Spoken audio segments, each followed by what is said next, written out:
तो कल मैंने आप लोगों को बताया था कि if W1 and W2 are any two subspaces of a vector space V, then its intersection is always subspace, but union is not always subspace. ठीक है, तो union की subspace होने के लिए मैंने condition बताई थी कि union of two subspaces is vector space if and only if one of the subspace contained in another subspace. ठीक है, इसके लिए मैंने आपको एग्जांपल भी बताया था और हमने इंटरसेक्शन की थ्योरम को प्रूफ किया था। तो अब हमें उस linear independent set and dependent set की थ्योरम्स प्रूफ करनी है। अब मैं ये करूंगी कि जो इंपॉर्टेंट थ्योरम्स मुझे लगेंगे एग्जाम पर्पस से उनके प्रूफ मैं आप लोगों को बताऊंगी।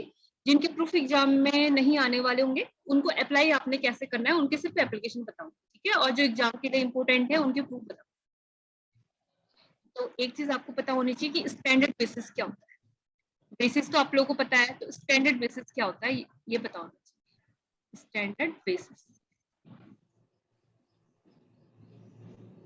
Standard basis of a vector space, ठीक है। तो स्टैंडर्ड बेसिस के अंदर हम किन एलिमेंट्स को लेते हैं, जैसे सपोज मैं ये लिख दे रही हूँ, let V is a vector, let V is a n dimensional vector space, let V is a n dimensional vector space, let V is a n dimensional vector space.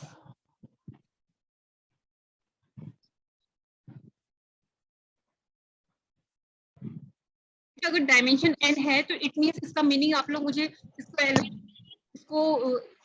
इसको एक्सप्लेन करके बता सकते हो कि अगर किसी वेक्टर स्पेस की dimension n है, what is meaning of dimension of vector space is n? Its basis contains n linearly independent elements and that set spans whole space. ठीक है बेटा, आप लोग अननेसेसरीली अपना माइक म्यूट रखिए, जब आपने कुछ पूछना होगा तो आप लोग अनम्यूट कर सकते हैं।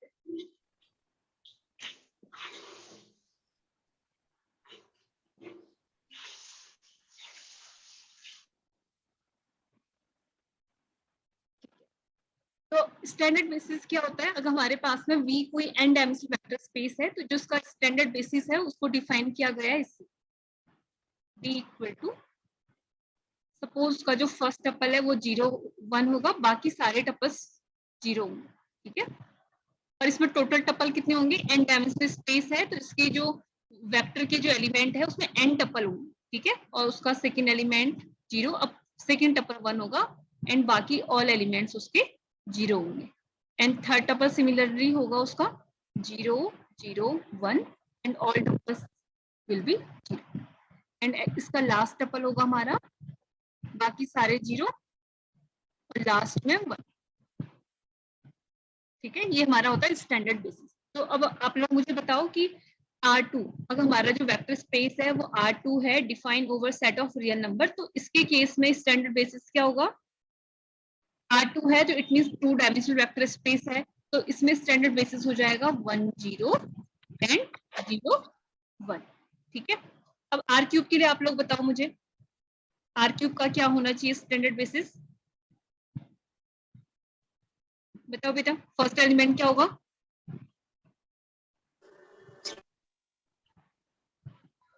बताओ। 1 0 1 1 1 0 0 0 0 0 1 0 0 1 0 0 0 1 0 0 1, ठीक है। इट मींस अब आप किसी भी वेक्टर स्पेस का स्टैंडर्ड बेसिस तो आप लोग लिख सकते हैं, ठीक है, बाकी बेसिस हमें फाइंड करने होते हैं लेकिन स्टैंडर्ड बेसिस आप लोग लिख सकते हैं। अब बाकी कहीं पे आप लोगों को बुक में देखने को मिलेगा ऑर्डर्ड बेसिस, एक होता है सिंपल बेसिस, एक होता है ऑर्डर्ड बेसिस। तो डिफरेंस क्या है बेसिस एंड ऑर्डर्ड बेसिस में, मैं ये बताती हूँ आप लोगों को।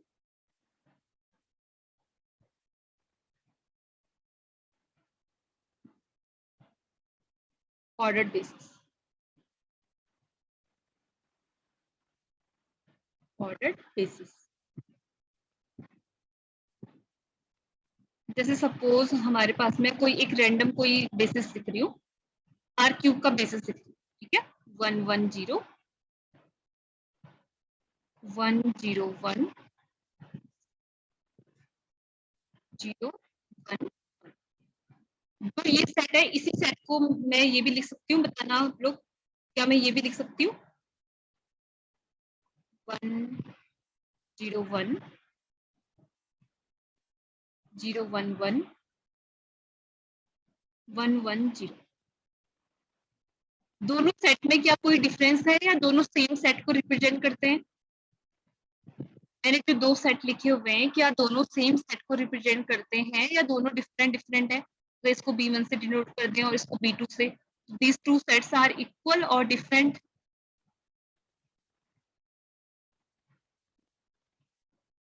बताइए, ये दोनों सेट डिफरेंट है या सेम है? आंसर देने के लिए आप मैम लोग सेम है। सेम है ना? क्यों सेम है? क्योंकि जो एलिमेंट B1 के पास में है वही एलिमेंट B2 के पास में है, बस दोनों में fourth element.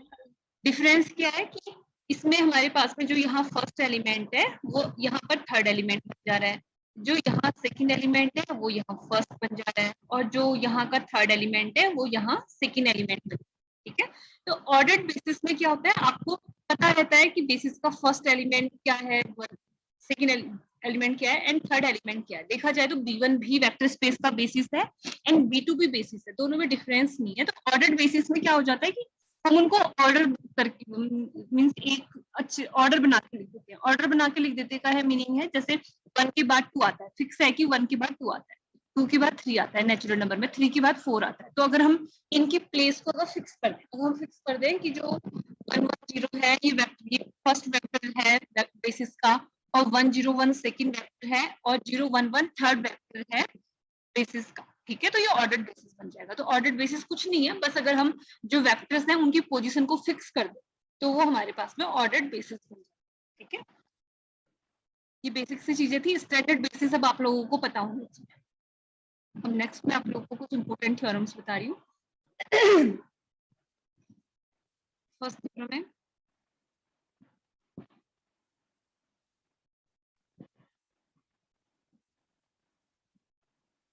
any set containing zero vector, any set containing zero vector is always linearly dependent. Zero vector is always linearly dependent. Is always linearly dependent.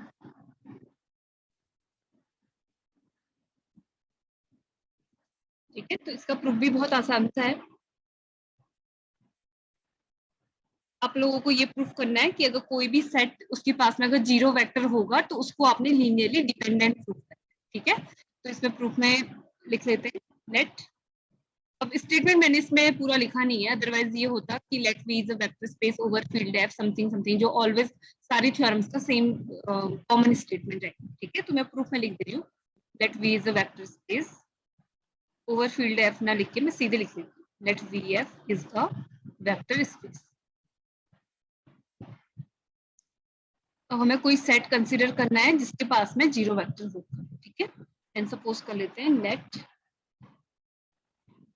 Equal to, कोई सेट डिफाइन कर लेते हैं जिसके पास में v1 वेक्टर है, v2 vector है, v3 vector है, लेकिन वो जीरो वेक्टर को भी कंटेन करता है। ठीक है, अप टू सोन कहीं पे उसके पास में जीरो वेक्टर भी है, और सपोज कर लेते हैं उसके पास में लास्ट वेक्टर है vk।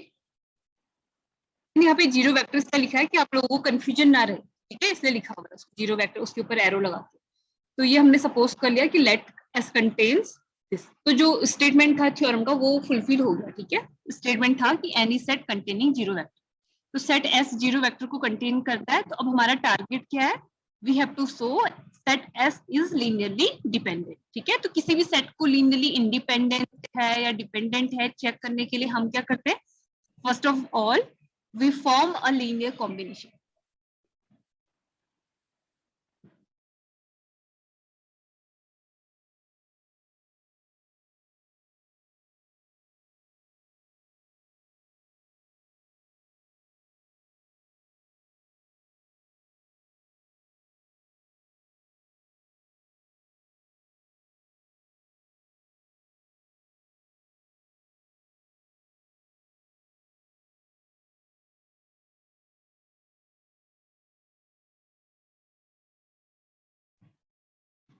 तो स्क्रीन विजिबल है?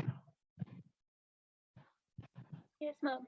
ओके बेटा, ठीक। तो इस सेट को हम लीनियरली डिपेंडेंट हमको दिखाना है, ठीक है। तो लीनियरली डिपेंडेंट दिखाने के लिए एक लीनियर कॉम्बिनेशन बनाएंगे, उसको इक्वेटिंग टू जीरो वेक्टर करना। तो सपोज कर लेते हैं a1 v1 plus a2 v2 plus a3 v3 plus up to सोन। देखो मैं जीरो वेक्टर को 1 से मल्टीप्लाई कर, 1 2 मेरी हमारी आप लोगों की मर्जी है, आप जिससे भी मल्टीप्लाई करके लिखना चाहो। प्लस ए के इंटू वी के, इसको इक्वल करते हैं जीरो वेक्टर, जीरो वेक्टर, ठीक है। इसमें नीचे से आप लोग लिख भी देना कि वेर जो ये हमारे ए आईज हैं, ए आईज एंड 1, जो यहाँ पे जीरो को 1 से मल्टीप्लाई करा है, these are scalar, are scalars, ठीक है। ये स्केलर। तो आपने जो ये कॉम्बिनेशन है इसकी, ये लीनियरली इंडिपेंडेंट है या डिपेंडेंट है चेक करना, ठीक है। तो आप लोग देखो कि हमें a1 a2 a3 हमें ये सारी स्केलर की वैल्यू कैलकुलेट करनी होती है। अगर ऑल स्केलर की वैल्यू जीरो आती है तो लीनियरली इंडिपेंडेंट होता है, और कम से कम एक स्केलर भी नॉन जीरो आ जाता है तो वो लीनियरली डिपेंडेंट होता है। इसी वजह से मैंने यहाँ पे जो जीरो वेक्टर है, जीरो वेक्टर के साथ में मैंने 1 इंटू जीरो लिखा हुआ है। तो 1 हमारा कैसा नंबर है, नॉन जीरो नंबर है ना, 1 हमारा एक नॉन जीरो नंबर है।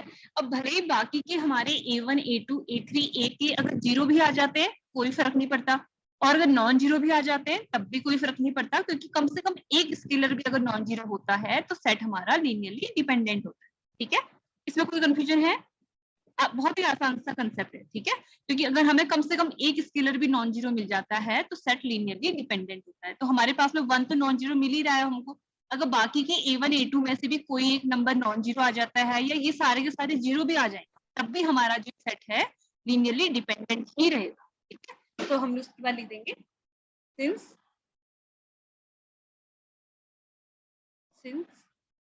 1 is not equal to 0, this implies that direct लिख देना, this implies that set S is linearly dependent, set S is linearly dependent। अब नेक्स्ट जो रिजल्ट है, नेक्स्ट थ्योरम मैं आप लोगों को करा रही हूँ। ये नेक्स्ट थ्योरम मैं अब करा रही हूँ, ये एग्जाम में पूछी जाती है कभी कभी, तो इस आसान सा प्रूफ है, इसको भी ध्यान से देखना। इसका स्टेटमेंट है हमारा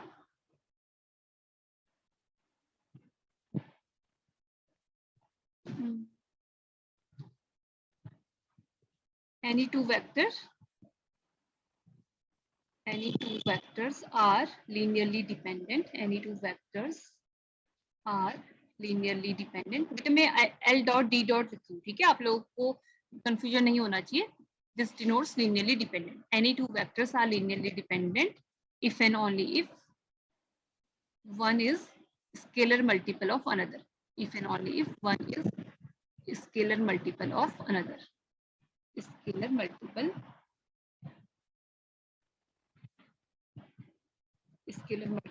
of another।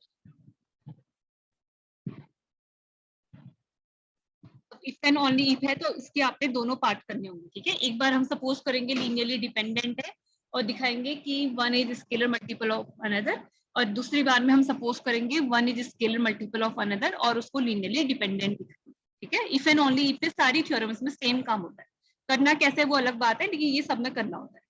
तो अब इसका प्रूफ देखो, पहले सपोज कर लेते हैं, फर्स्टली सपोज दैट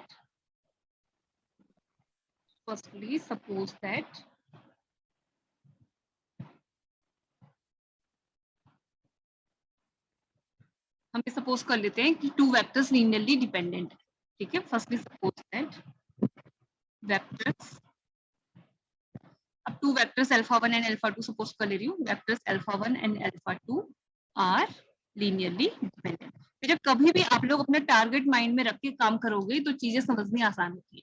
अब अभी हमारा टारगेट है कि one is scalar multiple of another दिखाना, ठीक है। हमें दिया हुआ है कि alpha 1 and alpha 2 linearly dependent है, लीनियरली डिपेंडेंट है तो by definition of linearly dependent we have a1 alpha 1 plus a2 alpha 2 equal to zero vector. मैं हर जगह पे जीरो वेक्टर लिख रही हूँ ताकि आपके माइंड पे इसमें कोई कंफ्यूजन न रहे, जीरो पे क्योंकि जीरो स्केलर भी हो सकता है और वेक्टर भी हो सकता है, ठीक है, लेकिन यहाँ पे ये इक्वल होगा जीरो वेक्टर के, क्यों होगा ये सारी चीजें मैंने आपको बताई, ठीक है। और लीनियरली डिपेंडेंट है तो हमारे पास में क्या कंडीशन होगी, where A1 and A2 are scalars, A1 and A2 are scalar values, are scalars and कम से कम A1 and A2 में से एक हमारा नॉन जीरो होगा by definition of linearly dependent, ठीक है। And at least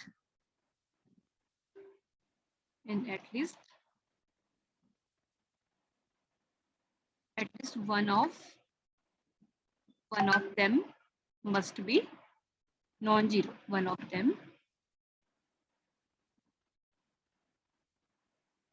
must be non-zero. One of them must be non-zero. ठीक है, ये बाई डेफिनेशन हमारे पास में हो गया। अब बाकी, अब ये सपोज कर लेते हैं, दो केस ले लेते हैं, केस 1 एंड केस 2। केस 1 दोनों को साथ साथ में करूंगी, केस 1 केस 2।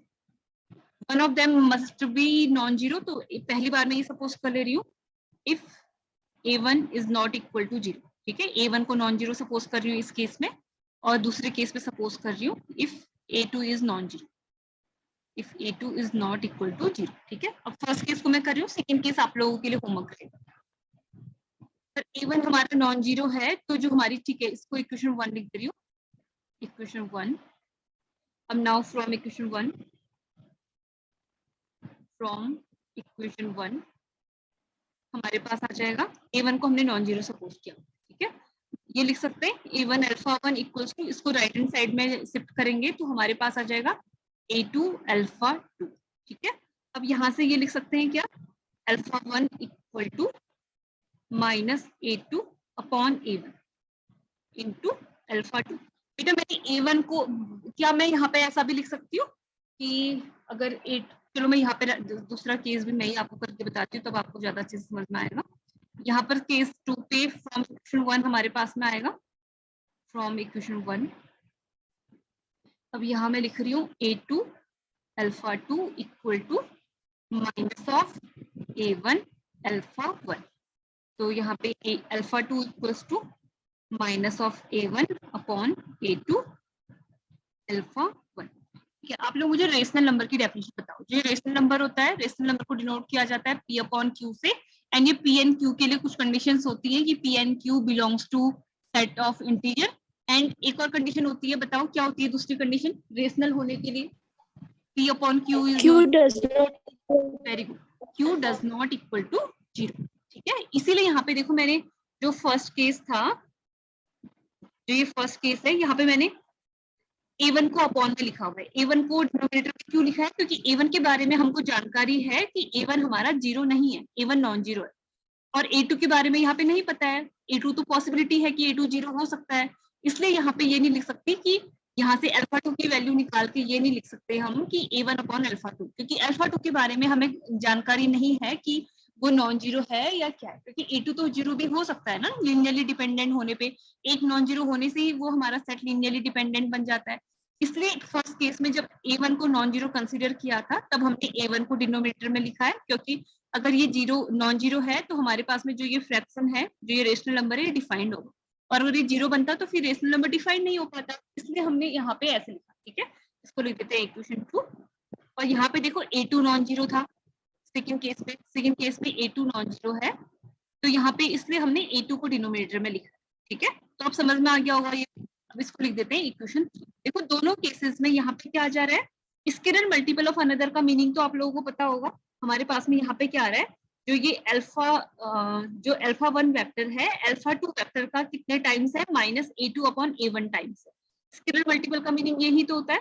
जैसे अगर मैं आप लोगों से बोलूं कि जो 6 है, 6 इज एनी नंबर, यहाँ पे लिख रही हूँ कि जो 6 है वो हमारा 3 का स्केलर मल्टीपल है, क्योंकि 6 इक्वल टू क्या होता है, 2 इंटू 3, तो 6 हमारा 2 का स्केलर 3 का स्केलर मल्टीपल है, बिकॉज 6 इक्वल टू 2 इंटू 3। तो यही केस मीनिंग होता है स्केलर मल्टीपल लिखने का। जैसे एक और एग्जांपल लिख सकते हैं कि 10 इज स्केलर मल्टीपल ऑफ 5, कि 10 इक्वल टू 2 इंटू 5, ठीक है। तो स्केलर मल्टीपल का मीनिंग यही होता है। तो हमारे पास में इक्वेशन 2 से भी क्लियर है कि इक्वेशन 2 भी प्रूफ कर रहा है कि alpha 1 is scalar multiple of alpha 2, and equation 3 से भी ये क्लियर हो रहा है कि alpha 2 is scalar multiple of alpha 1। तो यही हमें प्रूफ करना था, हमें ये सपोज करना था if any two vectors are linearly dependent then one of the vector is scalar multiple of another. ठीक है, तो फर्स्ट पार्ट हमने कर लिया। अब इसके बाद आप लोग लिख देंगे, लास्ट में लिख देना एक लाइन की hence one of the vector is scalar multiple of another. अब हम कन्वर्स पार्ट करेंगे। कन्वर्सली अब हम ये सपोज करने वाले हैं कि one of the vector is scalar multiple of another, और वहां से दिखाएंगे कि वेक्टर्स हमारे लीनियरली डिपेंडेंट होंगे। ठीक है, अब इसका कन्वर्स पार्ट करते हैं। कन्वर्सली सपोज करते हैं, conversely suppose that, conversely suppose that, अब हमने vector alpha 1 and alpha 2 suppose करें, तो ये सपोज कर लेते हैं conversely suppose that alpha 1 is scalar multiple of alpha 2, alpha 1 is scalar multiple of alpha 2, scalar multiple of alpha 2। तो अगर हमारे पास में अल्फा 1 अल्फा 2 का स्केलर मल्टीपल है, तो इट मींस हमारे पास में होगा alpha 1 equal to C times alpha 2। ठीक है, अब हम यहाँ से लिख सकते हैं अल्फा 1, इसको लेफ्ट हैंड साइड में लेके जाएंगे तो minus C into alpha 2 equal to 0 vector. ठीक है, अब देखो बेटा यहाँ पे हमारे पास में क्या आ रहा है ना, ये अल्फा 1 का कोफिशिएंट है 1 एंड अल्फा 2 का कोफिशिएंट है 0। ठीक है, तो यहाँ से क्या हम ये लिख सकते हैं, देखो हमारे पास में इसको लीनियरली डिपेंडेंट दिखाना है अल्फा 1 एंड अल्फा 2, तो सी की वैल्यू के बारे में अभी हमें नहीं पता, मे बी सी भी हमारा नॉन जीरो हो या सी जीरो, जो भी होगा, क्योंकि हमारे पास में यहाँ से क्या आ जा रहा है कम से कम, क्योंकि लीनियरली डिपेंडेंट होने के लिए क्या होता है, जो लीनियर कॉम्बिनेशन बनाते हैं उनमें से कम एक स्केलर की वैल्यू भी अगर नॉन जीरो आ जाती है तो सेट हमारा लीनियरली डिपेंडेंट होता है। तो यहाँ पे 1 तो हमारा 0 के इक्वल नहीं होता है, सी अगर 0 हो भी जाता है, सी के लिए दोनों पॉसिबिलिटी है, सी हमारा 0 भी हो सकता है, सी नॉन जीरो भी हो सकता है। ठीक है, अगर सी भी नॉन जीरो होता है तब भी सेट लीनियरली डिपेंडेंट रहेगा, सी अगर 0 भी हो जाता है तब भी हमारे पास में क्या आ जाएगा 1 इंटू अल्फा इक्वल टू 0 आएगा, जहां से 1 तो हमारा 0 के बराबर नहीं होता है। चलो इसके आगे कल मैं लिख के दिखा देती हूँ आप लोग को, आपने किसी एग्जाम में, और ये थ्योरम आप लोग मोस्ट इंपोर्टेंट समझ लो, ये आप लोग का एक्सटर्नल में भी आ सकता है, इंटरनल में भी आ सकता है। ठीक है, ये थ्योरम काफी इंपॉर्टेंट थ्योरम है और बहुत आसान सी थ्योरम है। ठीक है, तो इसके आगे हम ये करेंगे, इसको इरेज कर देती हूँ। अब हमें ये दिखाना है कि जो ये अल्फा 1 अल्फा 2 है ये लीनियरली डिपेंडेंट है दिखाना। ठीक है, थर्ड इक्वेशन तक हमने वहां लिख दिया था, इसको फोर्थ लिख देते हैं। अब इसके आगे हम लिखेंगे, अब सी के लिए दो पॉसिबिलिटी। ठीक है, सी हमारा 0 भी हो सकता है एंड नॉन 0 भी हो सकता है, तो केस 1 ले लेते हैं, केस 1 ले लेते हैं, if C equal to 0, if C equal to 0, अगर सी 0 भी होता है तो 1 तो हमारा नॉन 0 है ना, if C equal to 0,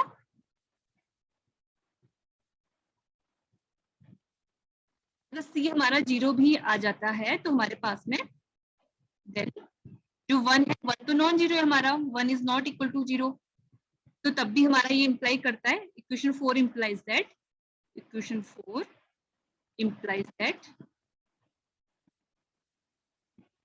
implies that alpha 1 and alpha 2 are linearly dependent, alpha 1 and alpha 2 are linearly dependent। और सेकंड केस ले लेते हैं,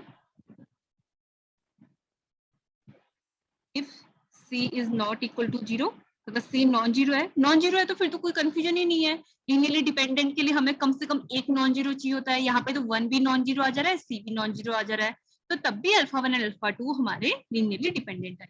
If c is not equal to 0, this implies that alpha 1 and alpha 2 are linearly dependent। आसान सी theorem है और important भी है। ठीक है, linear algebra and complex analysis आपके पास में अभी दो पेपर है, दो के दो आसान पेपर है, बस आप लोगों को टाइम कम मिल रहा है ये अलग बात है, लेकिन दोनों पेपर आप लोगों के आसान से पेपर। अब इस थ्योरम के प्रूफ में कोई डाउट है तो आप लोग पूछो, अदरवाइज मैं नेक्स्ट थ्योरम स्टार्ट करूँ।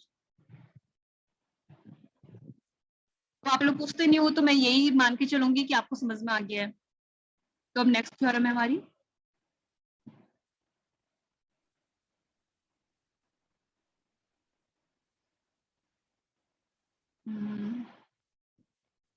if any set is linearly dependent, ये मैंने आपको प्रॉपर्टी बताई है, इसका प्रूफ कर रही है. If any set is linearly dependent, then it's a superset. Then its superset is also linearly dependent. It's also linearly dependent. अगर कोई सेट लीनियरली डिपेंडेंट है तो हमें प्रूफ करना है कि जो उसका सुपर सेट होगा वो भी लीनियरली डिपेंडेंट होगा. ठीक है, सपोज कर लेते हैं, लेट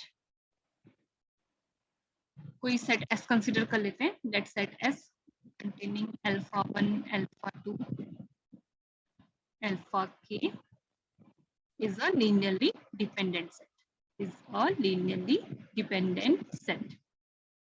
अब आपने प्रूफ ये करना है कि जो S का सुपर सेट होगा वो भी लीनियरली डिपेंडेंट होगा. आपने ये प्रूफ करना. ठीक है, अब हमें गिवन था यहाँ पे कि जो ये सेट S है ये लीनियरली डिपेंडेंट है. ये गिवन है बेटा हमको थ्योरम में. ठीक है, ये थ्योरम में गिवन है कि जो ये सेट है ये लीनियरली डिपेंडेंट है. अगर ये लीनियरली डिपेंडेंट है तो इट मींस अगर हम एक लीनियर कॉम्बिनेशन बनाएंगे A1 alpha 1 plus A2 alpha 2 plus AK alpha k equal to 0 vector, तो हमारे पास में क्या होगा? बाय डेफिनेशन और लीनियरली डिपेंडेंट हमारे पास में होना चाहिए where one of the AI, जहां ये I हमारा वेरी कर रहा है 1 से k तक. ये लिखने का मीनिंग है, वन ऑफ AI लिखने का मीनिंग है कि one of A1, A2, A3, A2 इनमें से कोई भी एक AI. ठीक है, where one of the AI must be non-zero by definition of linearly dependent, must be non-zero. ये हमने by definition of linearly dependent लिखा. तो अब इसके आगे इसका एक सुपरसेट सपोज कर लेते हैं. अब सपोज कर लेते हैं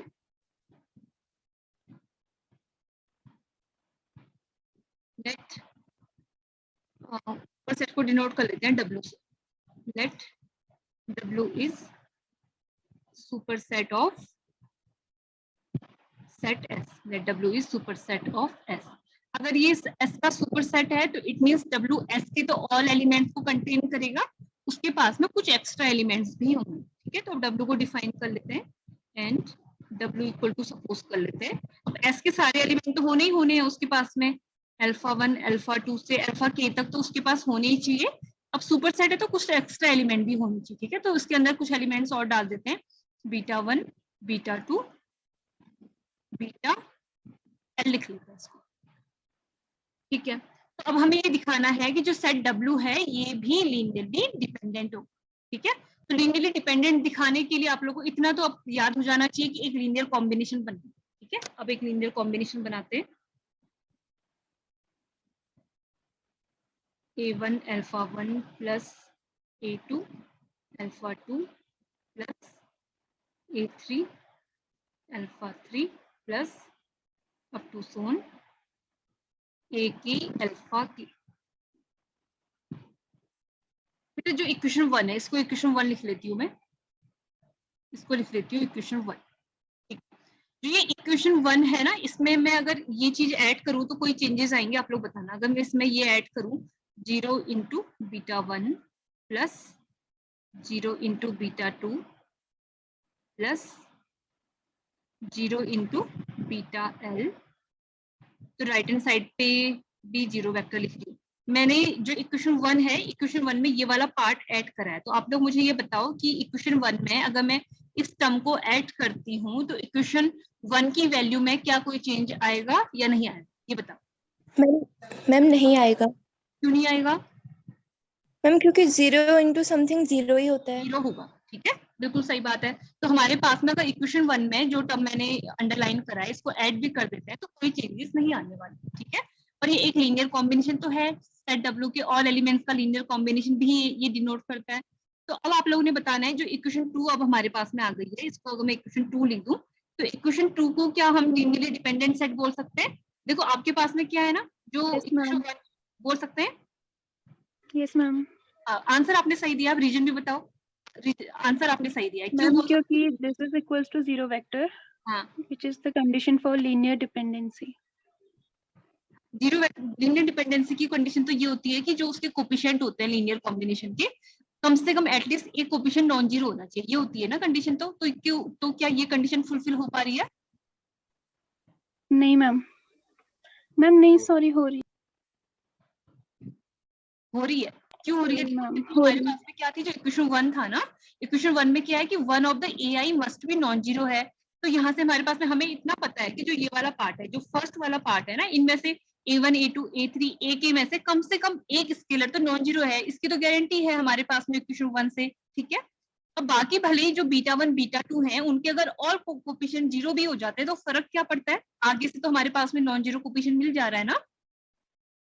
तो लीनियरली डिपेंडेंट होने के लिए condition equivalent to zero vector होना कंडीशन मेन नहीं है। कंडीशन मेन ये है कि कम से कम एक स्केलर की वैल्यू नॉन जीरो होनी चाहिए, और वो फुलफिल हो रही है with the help of equation 1, क्योंकि हमारे पास में अल्फा 1 अल्फा 2 अल्फा के लीनियरली डिपेंडेंट वेक्टर हैं, तो जो उनके जो कोफिशिएंट है कम से कम एक कोफिशिएंट तो हमारा नॉन जीरो रहा होगा। ठीक है, इट मींस हमारे पास में इक्वेशन 2 की हेल्प से हम क्या बोल सकते हैं कि जो सेट W है, this is also a linearly dependent set. समझ में आया? समझ में आया? ये कोई डाउट है? नहीं तो मैं आप लोगों को और अच्छे से समझाने की कोशिश करूंगी, अगर नहीं आया तो।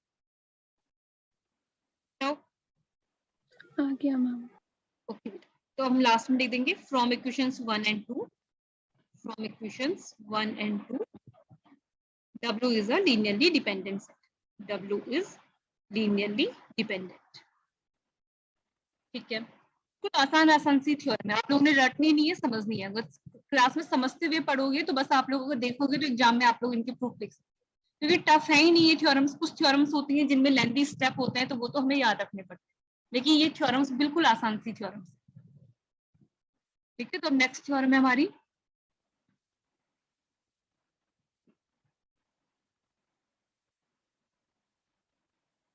नेक्स्ट थ्योरम है, अभी लीनियरली डिपेंडेंट सेट की थ्योरम पढ़ी थी, अब लीनियरली इंडिपेंडेंट सेट की थ्योरम पढ़ी। ठीक है, तो अब है एनी सबसेट, अभी सुपरसेट की थ्योरम पढ़ी। Any subset of linearly independent set is always linearly independent, is always linearly independent। देखो, इससे पहले की थ्योरम में था कि any superset of linearly dependent set is linearly dependent. Now we have to prove any subset of linearly independent set is always linearly independent. इसका theorem भी आसान सा है, इसका प्रूफ कर देख लेते हैं। इसमें भी सपोज करेंगे लेट S इक्वल टू कोई सेट सपोज कर लेते हैं, let S equal to alpha 1 alpha 2 alpha k is linearly independent set. ये गिवन है थ्योरम, ठीक है, इज लीनियरली इंडिपेंडेंट सेट। अब इसका कोई सब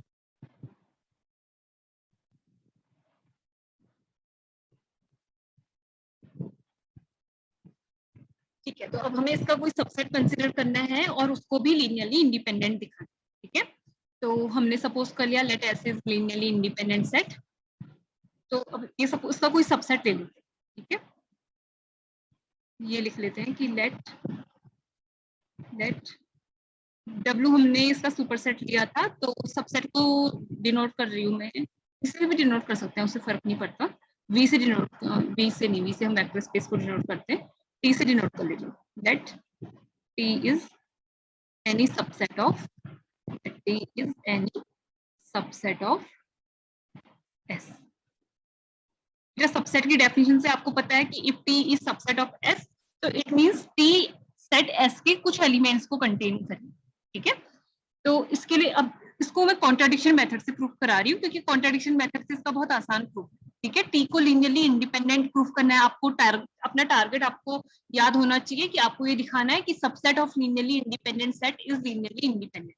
it means we have to show T is linearly independent, we will prove it by contradiction method. ठीक है, तो कॉन्ट्राडिक्शन मेथड से प्रूफ करना है, तो इसको अपोजिट सपोज कर लेते हैं, हम ये सपोज कर लेते हैं let T is linearly dependent suppose कर लेते हैं। ठीक है, let T is a linearly dependent set. Let T is a linearly dependent set. तो आप लोग बताओ, जस्ट अभी हमने प्रूफ किया था कि अगर T linearly dependent set है तो इसका सुपर सेट भी क्या होना चाहिए, जो लास्ट थ्योरम प्रूव करी थी उसकी हेल्प से बताओ कि अगर टी लीनियरली डिपेंडेंट है तो उसका सुपरसेट क्या होगा? Linearly dependent. डिपेंडेंट होगा। ठीक है, तो हमने कंसिडर किया है कि let T is linearly dependent set, तो उसका लिख देंगे then it's superset, then it's superset, इसका सुपरसेट है S, is also linearly dependent, is also linearly dependent। बेटा अभी एग्जाम में तो अभी तो हमने जस्ट ही थ्योरम प्रूफ करी है, एग्जाम में आप लिखोगे because superset of a linearly dependent set is linearly dependent. मैं अभी इसको लिख नहीं रही हूँ क्योंकि जस्ट थ्योरम प्रूफ करिए, लेकिन एग्जाम में आप लोग ब्रैकेट में लिखोगे since superset of linearly dependent set is linearly dependent. ठीक है, तो हमने टी को जब लीनियरली डिपेंडेंट कंसिडर किया तो हमारे पास में उसका सुपरसेट भी क्या आ गया? लीनियरली डिपेंडेंट आ गया। जबकि एस तो गिवन है कि एस एक लीनियरली इंडिपेंडेंट सेट है, तो इसका मतलब हमने कॉन्ट्राडिक्शन मेथड से हम सपोज कर रहे थे, तो हमारे पास में क्या आ गया? एक कॉन्ट्राडिक्शन आ गया, तो हम लिखेंगे विच इज अ कॉन्ट्राडिक्शन, क्योंकि एस तो लीनियरली इंडिपेंडेंट है, तो उसका लिख देंगे which is a contradiction, which is a contradiction, which is a contradiction. तो इट मींस जो हमने इनिशियली सपोज किया था कि T is linearly dependent set, हमने गलत सपोज करा। ठीक है, तो हम लिखेंगे विच इज अ कॉन्ट्राडिक्शन, तो इट मींस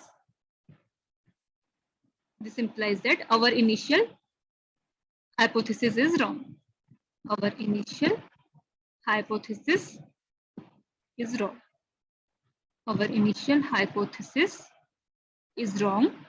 और हमारी इनिशियल हाइपोथेसिस थी टी लीनियरली डिपेंडेंट है, तो अगर वो रॉन्ग थी तो it means T linearly independent होगा।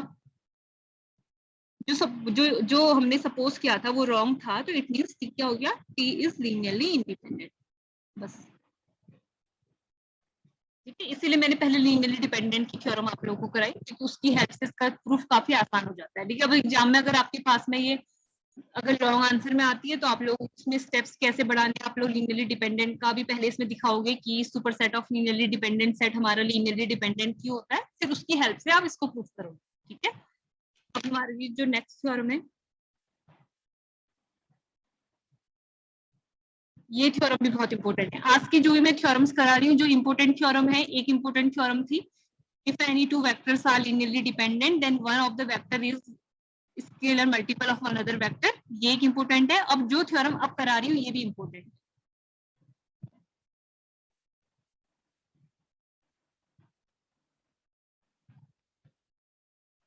तो इसमें ये थ्योरम है हमारी, if VF is a vector space, if VF is a vector space,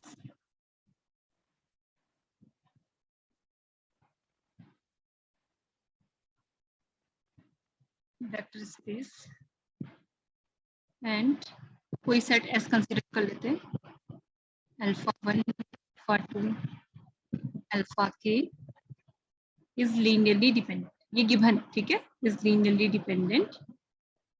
तो इसमें हमें प्रूफ करना है, then prove that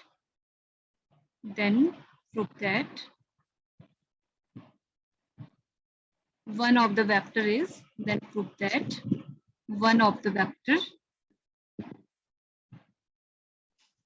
is scalar multiple of another, one of the vector is scalar multiple of another, one of the vector is scalar multiple of another, scalar multiple of another।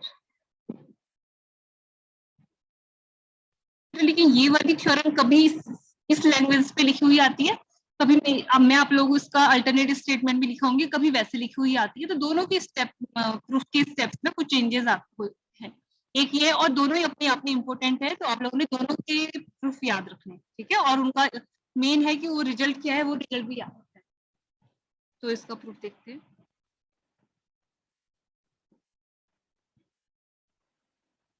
इसमें हमें given है कि VF कोई vector space है और जो set S है वो लीनियरली डिपेंडेंट है, गिवन, ठीक है, गिवन है हमें कि जो सेट ये S डिफाइन है, this is a linearly dependent set, alpha 1 alpha 2 alpha k is a linearly dependent set, is a linearly dependent set। ये हमें गिवन है, ठीक है। अगर ये लीनियरली डिपेंडेंट है तो by definition of linearly dependent we can write a1 alpha 1 plus a2 alpha 2 plus up to so on ak alpha k equals to 0 vector where at least one of the scalar where at least one of scalar यानी कि one of ai i के लिए condition लिख देते हैं, i हमारा very कर रहा है 1 2 से k तक, must be non-zero, must be non-zero,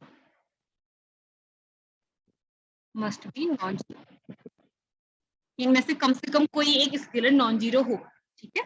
तो इनमें से कोई एक नॉन जीरो होगा, गारंटी तो इस बात की है। तो हम ये सपोज कर लेते हैं कि जो ए जे कम से कम ये a1 a2 ak के बीच में कोई j इंडेक्स सपोज कर लेते हैं जो 1 2 से k के बीच में लाइक करता है, ठीक है।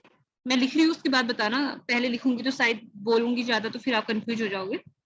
मैं लिख दे रही हूँ पहले। हम ये सपोज कर लेते हैं let j lies between 1 and k, it means जो ये आपका j है 1 and k के बीच में लाई करता है, ठीक है। जो ये j कोई भी नंबर है ये 1 और k के बीच का है। इसका मतलब जो ये अल्फा 1 अल्फा 2 अल्फा के जो ये सेट है इसके बीच में कहीं ना कहीं पे अल्फा j रहा होगा, इसका मीनिंग ये है, ठीक है। j को 1 and k के बीच का है लिखना इसलिए जरूरी है क्योंकि अगर j k के बियॉन्ड हो, अगर k से बड़ा होगा तो फिर तो सेट S के अंदर नहीं आएगा ना, इसलिए हमने ये लिख दिया कि let j is any number between 1 and k। तो ये सपोज कर लेते हैं। अब उसके बाद सपोज कर लेते हैं कि लेट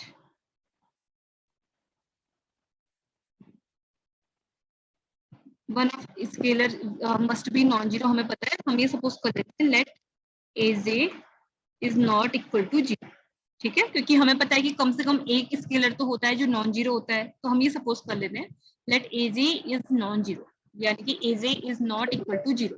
तो जो ये लीनियर कॉम्बिनेशन है आप लोग देखना कि मैं इसको किस फॉर्म में लिख रही हूँ।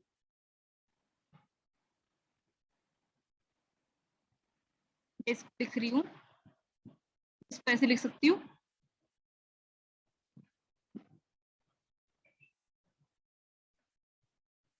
इसको लिख रही हूँ a1 alpha 1 plus a2 alpha 2 plus alpha j से जस्ट पहले अल्फा j माइनस 1 रहा होगा, तो उसको मैं लिख दे रही हूँ a j minus 1 alpha j minus 1।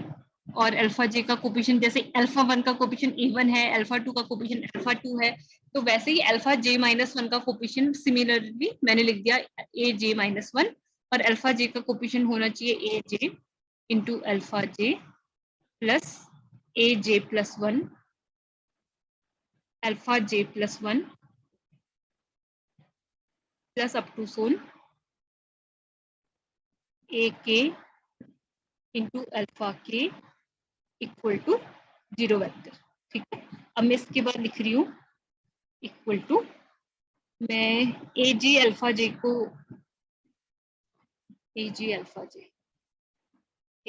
Alpha जे को लेफ्ट हैंड साइड में रख रही हूँ और बाकी को मैं राइट हैंड साइड में लिख रही हूँ, ठीक है। तो ये विथ नेगेटिव साइन आ जाएंगे a1 alpha 1 plus a2 alpha 2 plus, अब ये तो हमारा लेफ्ट हैंड साइड में ही है तो इसके पहले का टर्म ये रहेगा यहाँ पे A J minus 1 alpha J minus 1 plus A J plus 1 alpha J plus 1 plus last term A K alpha के, ठीक है। तो अब यहाँ से मैं इसको नेक्स्ट पेज पे लिख रही हूँ बेटा, इस पेज पे लिखूंगी तो फिर अच्छे से आप लोग को दिखेगा नहीं। अब मैं यहाँ से अल्फा जे की वैल्यू को लिख रही हूँ, ठीक है। तो ए जे हमारा डिनोमिनेटर में जाने वाला है। मैंने ए जे को ही डिनोमिनेटर में क्यों लिखा, अभी हमने जो थ्योरम प्रूफ करी थी, आप लोग खुद से मुझे आंसर बता सकते हो सेम वही कंसेप्ट यहाँ पे भी लग रहा है कि मैंने ए जे को ही डिनोमिनेटर में क्यों लिया है, क्यों लिया होगा बताओ। यहाँ से अल्फा जे इक्वल टू जो हम लिखेंगे तो ए जे डिनोमिनेटर में आ जाएगा, तो P/Q फॉर्म बनाने के लिए। क्योंकि अगर अल्फा जे हमारा नॉन जीरो है ना, अगर वो जीरो नहीं है हमें पता है, तो इसलिए अगर वो डिनोमिनेटर में भी आ जाता है तो कोई प्रॉब्लम नहीं आने वाली, इसलिए हम अल्फा जे को जीरो में लिख रहे हैं, डिनोमिनेटर में लिख रहे हैं। अदरवाइज तो हम a1 अल्फा 1 को भी लिख सकते थे, a1 अल्फा 1 इक्वल टू लिखते, सारे के सारे term left right hand side में आ जाते, फिर हम अल्फा 1 इक्वल टू लिखते, तो a1 जो कोफिशिएंट है वो हमारा डिनोमिनेटर में आ जाता। लेकिन a1 के बारे में हमें पूरी इंफॉर्मेशन नहीं है कि वो जीरो है या नॉन जीरो है, लेकिन अल्फा ए जे के बारे में है, ठीक है। इसलिए सिर्फ इसी कोफिशिएंट को लिखने का रीजन ये नहीं है कि आपने याद रखना है कि ये हमने ए जे को डिनोमिनेटर में ले जाना है, क्यों ले जाना है, क्योंकि वो नॉन जीरो, ठीक है। तो अब अल्फा जे की वैल्यू लिख रहे हैं यहाँ से,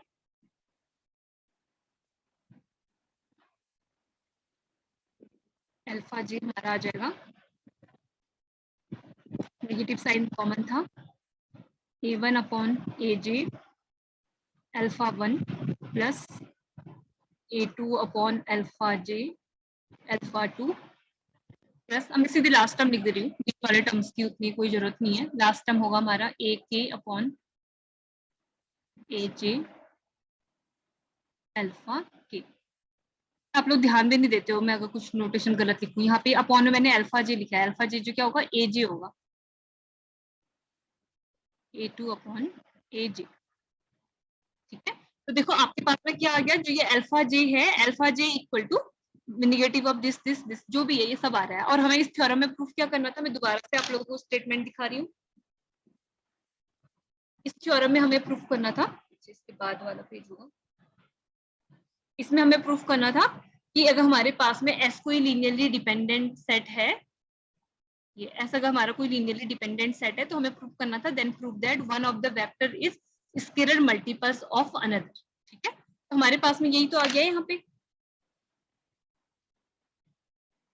देखो जो ये अल्फा जे वेक्टर है scalar multiple of another vector आ गया है, जो अल्फा जे है वो अल्फा 1 वेक्टर का minus a1 upon A J times है, और अल्फा 2 वेक्टर का minus a2 upon A J times है, और अल्फा के वेक्टर का माइनस ऑफ ए के अपॉन ए जे टाइम्स है। तो यही तो प्रूफ करना था ना, ये समझ में आया? कोई डाउट है तो पूछो। कि इक्वेशन 1 में हमारे पास में अल्फा जे इक्वल टू आया है something into alpha 1 plus something into alpha 2 plus something into alpha के, तो it means alpha J is linear combination of alpha 1 alpha 2 and alpha के। यही तो हमें प्रूव करना था कि अगर एस कोई लीनियरली डिपेंडेंट सेट दिया हुआ है तो हमें ये प्रूव करना था, then prove that one of the vector यानी कि वो सेट एस के किसी वेक्टर की बात चल रही है, ठीक है। अब ये भी मैं दोबारा से एक बार और फिर से स्टेटमेंट दे रही हूँ। जो ये स्टेटमेंट था, अगर हमारे पास में जो सेट एस है ये लीनियरली डिपेंडेंट सेट दिया हुआ है, तो हमें ये प्रूफ करना था कि इस सेट का कोई भी जो वेक्टर है वो अदर वेक्टर्स का इसके लीनियर कॉम्बिनेशन हो, या स्केलर मल्टीपल बोलो या जो भी है लीनियर कॉम्बिनेशन, आप कुछ भी बोल सकते हो। Then prove that one of the vector is linear combination of another. या अगर आप लोग यहाँ पे स्केलर मल्टीपल में अगर कंफ्यूज हो रहे हो तो आप लोग यहाँ पे स्केलर मल्टीपल ना लिख के एक काम कर लो, यहाँ पे ये लिख लो, then one of the factor is linear combination of another.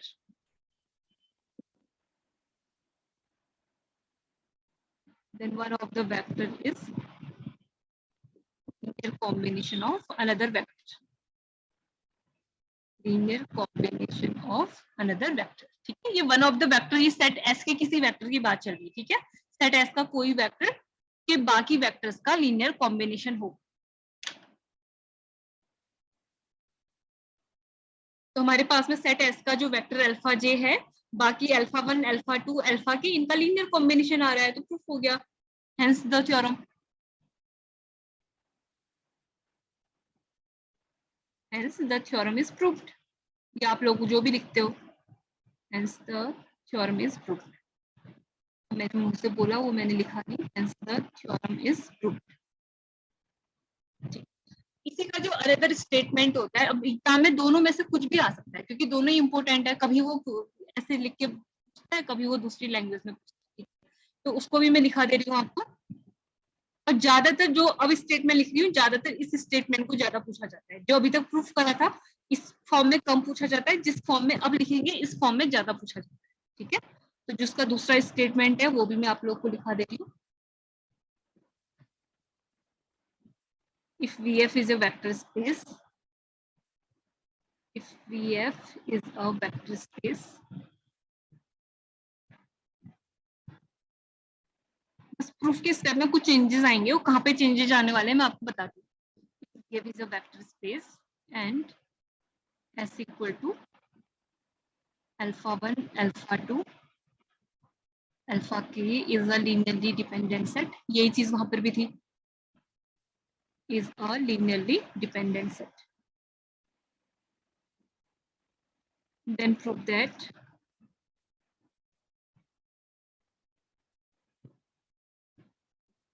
then prove that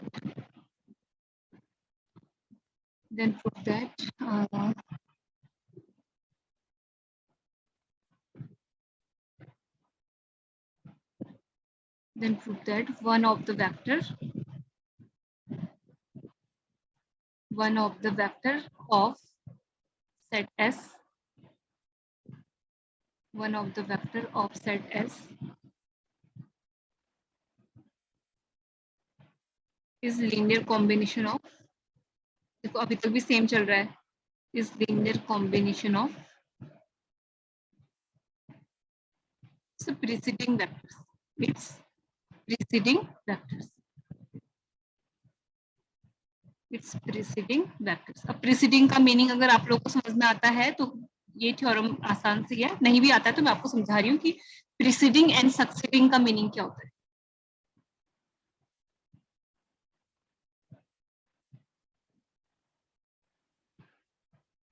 देखो जब हम स्टार्टिंग में क्लास फर्स्ट सेकंड के बच्चे पढ़ते हैं कि जो हमारे पास में 2 होता है वो 1 को 2 का प्रीसीडिंग नंबर होता है 1 और 2 का सक्सीडिंग नंबर होता है 3।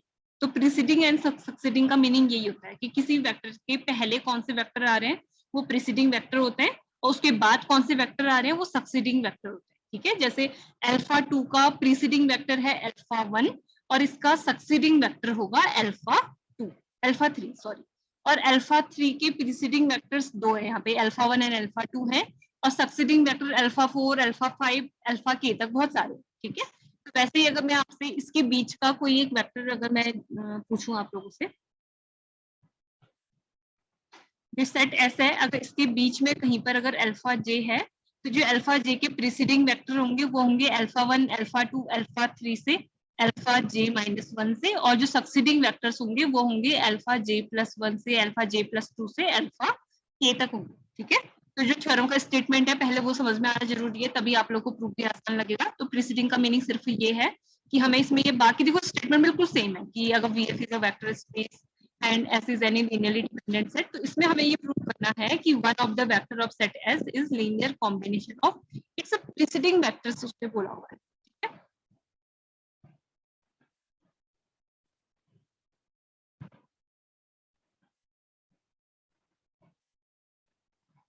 ठीक है, तो इसका प्रूफ करते हैं। जो स्टेप सेम है उनको मैं लिख नहीं रही हूँ। अगर S हमारा लीनियरली डिपेंडेंट सेट है तो एक लीनियर कॉम्बिनेशन बना लेते हैं और उसको इक्वेटिंग टू 0 कर लेते हैं, डायरेक्ट लिख रही हूँ। और बाकी ये जो स्टेप्स कैसे थ्योरम की प्रूफ पर लिखा जाता है वो चीज अब आप लोग करेंगे। ठीक है, मैं इसमें सीधे स्टेप्स बता रही हूँ। हम एक लीनियर कॉम्बिनेशन बनाएंगे A1 alpha 1 plus A2 alpha 2 plus A3 alpha 3 plus AK alpha के alpha k equal to 0 vector. ठीक है, अब इसके आगे हमें ये इसमें ये प्रूफ करना है कि one of the vector is linear combination of its preceding vectors बोलना है। ठीक है, एक और चीज जो उसमें भी करी थी सेम लाइन इसमें भी लिख दे रही हूँ, A1 alpha 1 plus A2 alpha 2 plus बीच का कोई इंडेक्स अल्फा जे ले रहे हैं तो इसमें आ जाएगा AJ -1 alpha J -1 AJ into alpha J plus AJ +1 plus alpha J +1 plus up to so on AK alpha k equal to 0 vector. लेकिन वहां पे हमने J के लिए कोई रिस्ट्रिक्शन नहीं दी भी थी तो बस ये दी थी रिस्ट्रिक्शन कि जो ये J है हमारा 1 और K के बीच में होना चाहिए। लेकिन यहाँ पे एक एक्स्ट्रा रिस्ट्रिक्शन में और ऐड कर रही हूँ इसमें, आप लोग देखो कि अगर हमारे पास में कोई भी सेट लीनियरली डिपेंडेंट होता है तो जो ये लीनियर कॉम्बिनेशन हमने लिखा हुआ है, one of the scalar value क्या होती है, नॉन जीरो होती है। ठीक है, तो मैं यहाँ पे ये सपोज कर रही हूँ कि ये जे इसका लार्जेस्ट इंडेक्स है जिसका कोफिशिएंट हमारा नॉन जीरो है, बाकी सारे जीरो बन रहे हैं। मेरे कहने का मीनिंग ये है कि मैं ये जे को ऐसा इंडेक्स सपोज कर रही हूँ क्योंकि देखो लीनियर कॉम्बिनेशन ये लीनियरली डिपेंडेंट है, तो हो सकता है कि इनमें से कम एक नॉन जीरो हो, बाकी सारे जीरो हो। तो हो सकता है कि ये A1 नॉन जीरो हो, बाकी यहाँ के सारे जीरो हो, या हो सकता है कि A1 भी नॉन जीरो हो, A2 भी नॉन जीरो हो और बाकी सारे जीरो हो, या हो सकता है कि A1 जीरो हो, A2 नॉन जीरो हो, A3 जीरो हो, ये जो भी है कम से कम एक नॉन जीरो मिलता है, वो लीनियरली डिपेंडेंट। मैं अभी के केस में ये लिख रही हूँ, यहाँ पे ये सपोज कर लेते हैं कि जो ए जे है वो ऐसा लार्जेस्ट कोफिशिएंट है जो नॉन जीरो है, उसके बाद के सारे जीरो बन। ठीक है, इसका मतलब मेरे कहने का मीनिंग ये है, मैं ये सपोज करने वाली हूँ इसमें कि जो ये अल्फा जे है ये एक ऐसा वेक्टर है जिसका ये ऐसा वेक्टर है, मीन्स जो जे है ये ऐसा लार्जेस्ट इंडेक्स है। लार्जेस्ट इंडेक्स यानी कि जे जैसे 1 से k तक के आपके पास में नेचुरल नंबर है, तो ये सबसे बड़ा ऐसा नंबर है 1 से k के बीच का जिसमें ये अल्फा जे का कोफिशिएंट जो ये ए जे है ये हमारा नॉन जीरो है, बाकी इसके आगे के जितने भी कोफिशिएंट है वेक्टर्स के जीरो है। इट मींस ये भी हमारा जीरो है, इसके बाद के वेक्टर का कोफिशिएंट भी जीरो है, ये ए के भी जीरो। आप लोगों को जो मैं कह रही हूँ क्या ये चीज समझ में आई? नहीं तो मैं इसको और समझाऊंगी। इस थ्योरम का मेन पॉइंट ही बस ये चीज है जो मैं आपको समझा रही हूँ। अगर ये समझ में आ गया तो बाकी सब समझ में आ गया। आपने ये सपोज करना है कि जे एक ऐसा लार्जेस्ट इंडेक्स सपोज करना है कि अल्फा जे का कोफिशिएंट ये हमारा नॉन जीरो रहे, बाकी इसके बाद के सारे जीरो रहे। ठीक है, हो सकता है कि वो सिर्फ लास्ट ये ए के ही ऐसा बन जाए कि ये हमारे पास में नॉन जीरो हो, तो हमने जो जे है हमारा 1 और के बीच का कोई भी तो नंबर हो सकता है ना। हमने कंडीशन तो जे लिखा हुआ है कि जे लाइज बिटवीन 1 एंड के। तो समझ में आई बात जो मैं आप लोगों को समझाना चाह रही हूँ कि जे ऐसा लार्जेस्ट इंडेक्स है जिसका कोफिशिएंट नॉन जीरो है, बाकी सारे जीरो है, उसके आगे फिर जो भी आएगा उसके कोफिशिएंट जीरो है। आगे आप लोगों को समझ में? बेटा नहीं आया तो मैं कोशिश करूंगी और समझाने की। अगर आप लोग नहीं पूछ रहे हो तो इसका मतलब आप लोगों को आगे। ठीक है, तो अब मैं लिख लेती हूँ उसके आगे।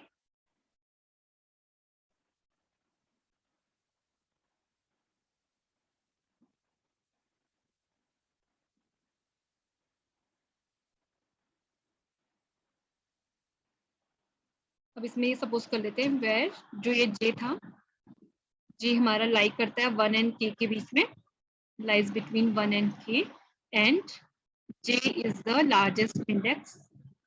J is the largest index. Largest index. Largest index such that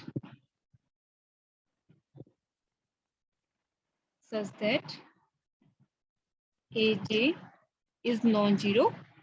इसके आगे के इसका मतलब लार्जेस्ट इंडेक्स है जिसमें AJ नॉन जीरो है, तो इट मींस अब मैं इसको ज्यादा आप लोग पूछते तो नहीं हो, मैं खुद ही से इसको एक्सप्लेन कर देती हूँ। इसको अगर हम और एलोबरेट करेंगे तो it means such that AJ non zero. इसका मीनिंग होता है, इसको ब्रैकेट में लिख दे रही हूँ, it means that is AJ plus 1 AJ plus 2, इसके आगे के जितने भी कोफिशिएंट आने वाले हैं ए के तक, ये सारे के सारे हमारे क्या होंगे, इनके कोफिशिएंट जीरो होंगे। ठीक है, तो अब देखो अगर ये हमारे पास में जो हमारा कोफिशिएंट था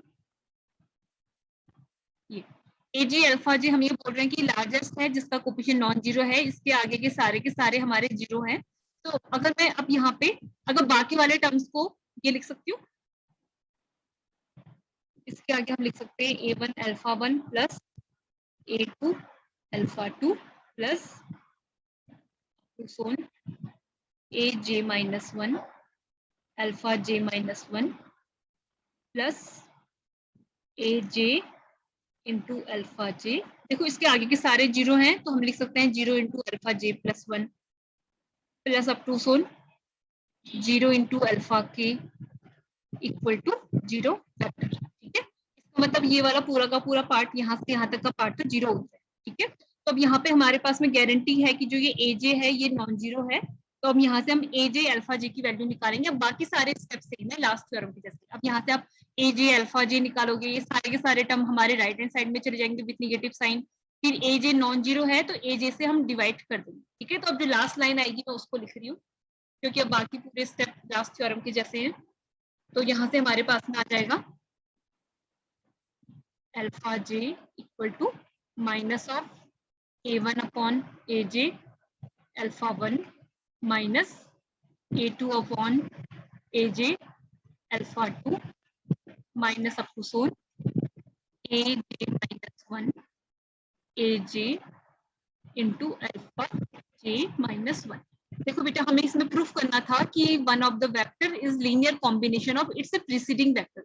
अल्फा जे के प्रीसीडिंग वेक्टर क्या होंगे? अल्फा 1 होगा, अल्फा 2 होगा, अल्फा 3 होगा, अल्फा जे माइनस 1 होगा, यानी कि अल्फा जे से पहले जितने वेक्टर्स आते हैं। तो यही तो हमें प्रूफ करना था कि one of the vector is linear combination of its preceding vector. तो हमने प्रूफ कर दिया, तो हम लिख देंगे hence theorem is proved, hence theorem is proved.